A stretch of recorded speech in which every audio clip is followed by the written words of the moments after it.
Šiandien Dievas mirė. Ar tai reiškia, kad jo nebėra? Jėzaus mirtis yra tikras istorinis įvykis. Ir šiandien šią mirtį mes ne tik prisimenam, mes ją išgyvenam. Tai darom dabar, šios liturgijos metu. Tačiau šita įsikūnijusio Dievo mirties liturgija sudabartina ne tik žmonijos istorijos įvykį, tačiau kalba taip pat ir apie mūsų asmeninę istoriją.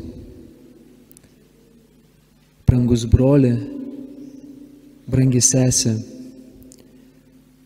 ar tau dar neteko asmeniškai išgyventi Jėzaus mirties?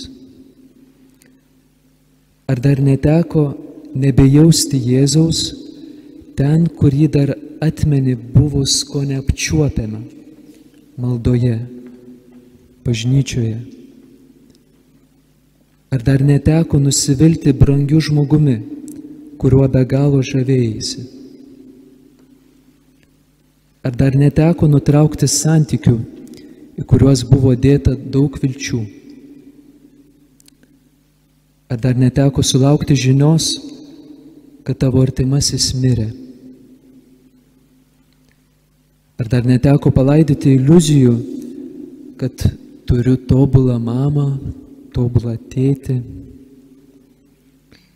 Ar dar neteko būti atstumtam savo paties vaiko, kuriam davei gyvybę, kurį maitinai, prie kurio dieną ir naktį budėjai? Jei teko, tuomet turbūt tavo širdie kilo klausimas: kodėl? Panašiai kaip mergeliai Marijai su Juozapu. Atsimenat, kaip jie ieškojo paauglio Jėzaus 3 dienas ir pagaliau jį surado šventykloje. Ir tada Marija klausė: kodėl? Kodėl mums taip padarei, vaikeli? Štai tavo tėvas ir aš su sielvartu ieškome tavęs. O Jėzus atsako: kodėl? Kodėl manęs ieškote? Ir šiandien Evangelijos pradžioje Jėzus klausė dar aiškiau. Jis klausė: ko ieškote? Jie atsakė: Jėzaus. Jėzus tarė: aš esu. Toks yra pažodinis vertimas. Aš esu. Aš esu visose tose situacijose, kuriuose tu išgyveni mano mirtį. Visose tose situacijose, kur tau atrodo, kad manęs nebėra, kai nebejauti manęs, kai nusivili, kai verki išgyvendamas netektį. Aš esu. Galbūt kitokiu būdu, nei kad iki šiol buvai pratęs, tačiau aš esu. Ir Jėzus šaukia: aš esu tau, broli, sesė, kuris jau pažįsti Jėzų. Tačiau taip pat Jėzus šaukia: aš esu ir tiems, kurie dar jo nepažįsta arba net pažįsta. Laikėme mes jį nieku. Šitaip girdėjome tokių žmonių balsą pirmajame skaitinyje. Laikėme mes jį nieku. Būtent į juos pirmiausia ir kreipėsi Jėzus šiandien girdėtos Evangelijos pradžioje. Jėzus tarė: aš esu kam? Tiem, kurie jį nori nužudyti. Tiem, kurie jo net pažįsta kaip Dievo sūnaus. Ir kai Jėzus tarė: aš esu, jie iškart parpuola kniūbsčia ant žemės. Tai parodo, koks stiprus yra slėpiningo Jėzaus buvimo poveikis net ir tiems žmonėms, kurie jo nepažįsta. Ar aš atpažįstu šį Jėzaus poveikį tuose žmonėse, kurie jo dar nepažįsta? Izaijo knygos 65 skyriuje Dievas kalba: aš buvau pasirengęs atsakyti tiems, kurie manęs neklausė, leisti surandamas tų, kurie manęs neieškojo.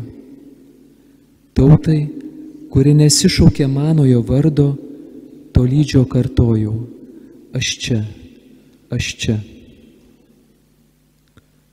Aš esu. Ir šitas aš esu yra veiksmingas. Šitas aš esu, šį aš esu mes girdime šiandien liturgijoje 3 būdais. Tuoj girdėsime visuotinėje maldoje, kur Jėzus savo kūno, tai yra mūsų, tai yra bažnyčios balsu šauks: aš esu visiems tiems, už kuriuos melsimės.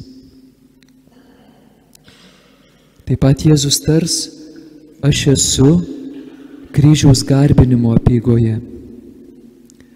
Garbinsim ne simbolinį kryžių, prie kurio esam pratę bažnyčioje. Garbinsim tą patį kryžių, ant kurio Jėzus mirė. tą patį kryžių, ant kurio Jėzus išliejo savo kraują. Ta krauja, kuri šaukia garsiau nei Abelio kraujas. Ir iššaukia: aš esu. Ir galiausiai priimsime Kristaus kūną komunijoje.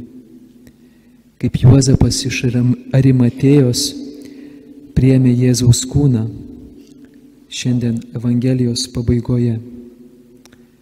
Ir čia rašoma, kad buvo rastas naujas kapo rūsys, kuriame niekas nebuvo laidotas. Kas tas kapo rūsys? Naujas, kuriame niekas nebuvo laidotas. Tai yra ta mano gyvenimo sritis, kur man atrodo, kad Jėzaus nėra. Tai gyvenimo sritis, kur išgyvenu netekti.